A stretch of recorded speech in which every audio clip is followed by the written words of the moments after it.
For 10 years, Lily lived in poverty, unaware that she had been kidnapped on the orders of her father's closest friend.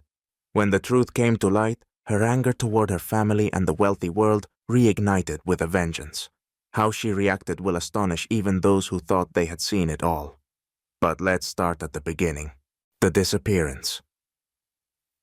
On an early summer morning, the Harrison mansion was bathed in sunlight. Lily, the 5-year-old daughter of John Harrison, sat at the edge of her massive bed, getting ready for school. Her blonde hair was neatly braided by the nanny, and her favorite pink dress was already waiting in the closet. Lily was cheerful and excited. Another day awaited her at the prestigious private school, attended by the children of the city's most influential and wealthy families. John Harrison, a wealthy businessman and millionaire, stood at the gates of his home, discussing a deal worth millions of dollars on his mobile phone. As busy as he was that morning, he always found a moment to send his daughter off to school. Lily ran across the lawn toward him, extending her tiny hand for a goodbye kiss. John affectionately tousled her hair and promised to bring her ice cream that evening. "Daddy, don't forget my favorite caramel!" Lily cheerfully shouted as she climbed onto the school bus, waiting at the gates. John smiled, watching as the bus slowly pulled away from the house. It was an ordinary day, with no hint of the tragedy to come. But John Harrison's life would change forever in just a few hours. By evening, when Lily was supposed to be home, John was in his office, buried under contracts and business plans. Time passed, but the school bus never arrived. John's wife, Emily, began to worry when she noticed that Lily was still not home. John reassured her, saying the bus was probably delayed. But when another half-hour passed, the worry turned into anxiety.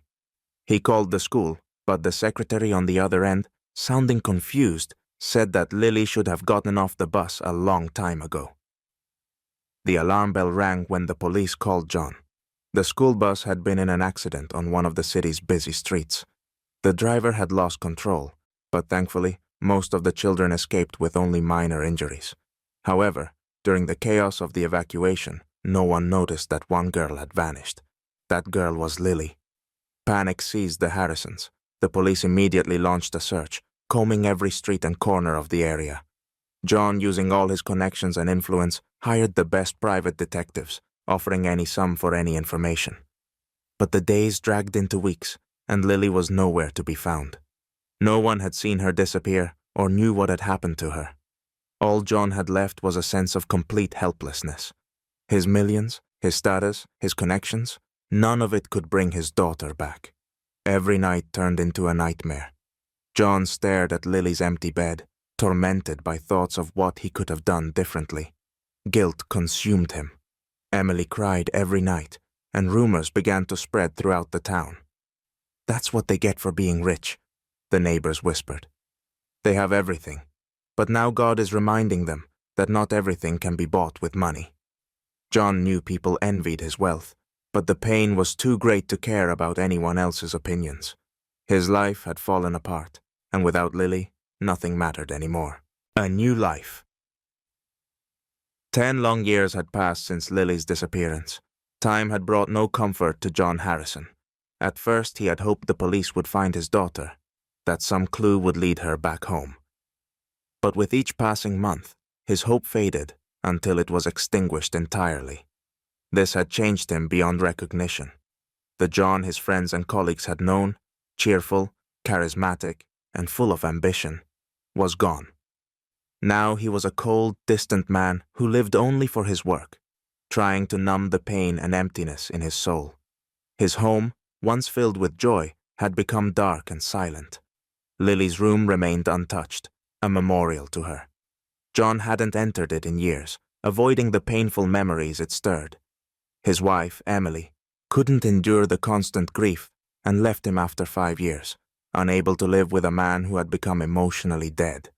John immersed himself in work, turning his business into one of the largest companies in the country.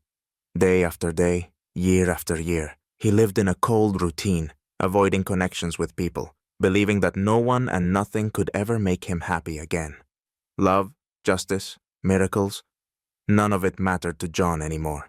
He had built a wall around himself, one that no one could break through. But one evening, everything changed. John was attending the annual charity dinner he had organized. These events were nothing more than a formality to him, a way to maintain the company's image and demonstrate philanthropy. He stood on the sidelines, observing the crowd of influential guests, lost in his dark thoughts, when his gaze fell on a young woman across the room. For a moment, time seemed to slow. He froze, not believing his eyes. The woman standing by one of the tables reminded him of Lily. But it wasn't just a passing resemblance. Her eyes, those deep brown eyes, were exactly like his daughter's, stirring feelings he had buried long ago. Even her movements, light and graceful, reminded him of how Lily used to run through the house, laughing and twirling in her favorite pink dress. John stared at her, trying to convince himself it wasn't a trick of his imagination. But one small detail left no doubt. The woman had a birthmark on her cheek, just like Lily's. She stood there, chatting with a guest, laughing, seemingly unaware that someone across the room was utterly absorbed in her image. John's heart raced. He couldn't wait another second. His legs seemed to move on their own, carrying him through the crowd of guests. Every step was filled with anxiety and hope, merging into one overwhelming moment. When he reached her, he gently touched her shoulder. "Lily?" His voice trembled, as if for the first time in years he allowed himself to feel real emotions. The woman turned and met his gaze. "Excuse me?" Her voice was cold and confused. "You—" John faltered, his hands nervously clenching into fists. "Who are you?" This was the question upon which his entire life hinged. He stared into her eyes, waiting for her to acknowledge the truth. "My name is Anna," she replied coolly, taking a step back, as if his sudden closeness unsettled her. "I don't know any John Harrison," she added, looking at him with mild confusion. John stood still, as if struck by lightning. Anna. The name sounded like a sentence. His world, which had seemed to be reborn for a brief moment, collapsed once again. Lily, his Lily, had not returned. After Anna rejected John and claimed not to know him, he couldn't rest. Something about her words and behavior troubled him deeply. In his heart, John knew. This young woman was his daughter. The resemblance, the birthmark on her cheek. There were too many coincidences to dismiss. He couldn't let this be a mere chance, and so he decided to take drastic action. John immediately hired private detectives, the best in the business. Their task was simple: find out everything about Anna's life. Who was she really? Where had she come from? What lay behind her refusal to acknowledge her past? John was willing to spend any amount of money to uncover the truth. Every small detail could be the key to solving the mystery. The detectives got to work. The initial information about Anna was sparse. There were hardly any official records, and her last name didn't appear in any significant documents until recently. She had only been in the city for about 2 years, living a modest life working in a small cafe. She had no wealthy relatives or connections to influential people. However, soon the detectives stumbled upon something truly strange.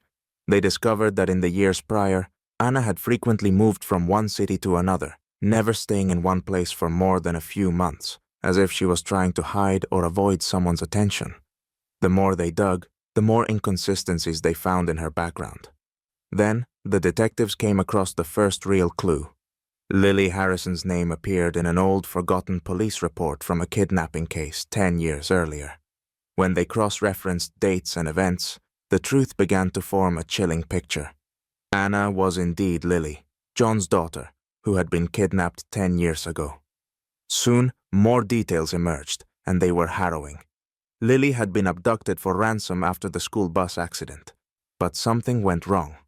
The kidnappers, hoping for a quick payoff, found the situation far more complicated.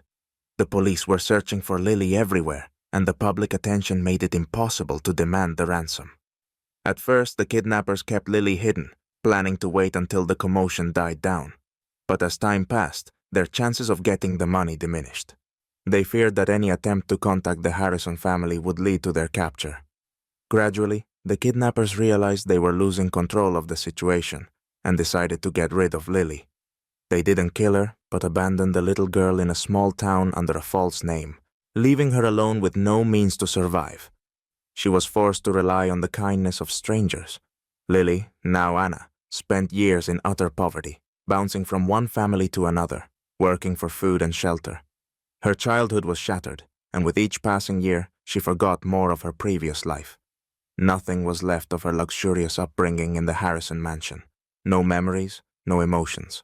But the worst part was that she had learned to close herself off from people, trusting no one, afraid of falling into the hands of those who would hurt her again. One day, as a teenager, she managed to escape from the people who were keeping her. She found temporary shelter and learned to survive on her own. When she returned to the city, she didn't search for her family. On the contrary, she intentionally avoided anything that might remind her of her past. Her life was now her own choice, no matter how difficult it was. When the detectives presented John with the results of their investigation, he was devastated. All his worst nightmares had come true.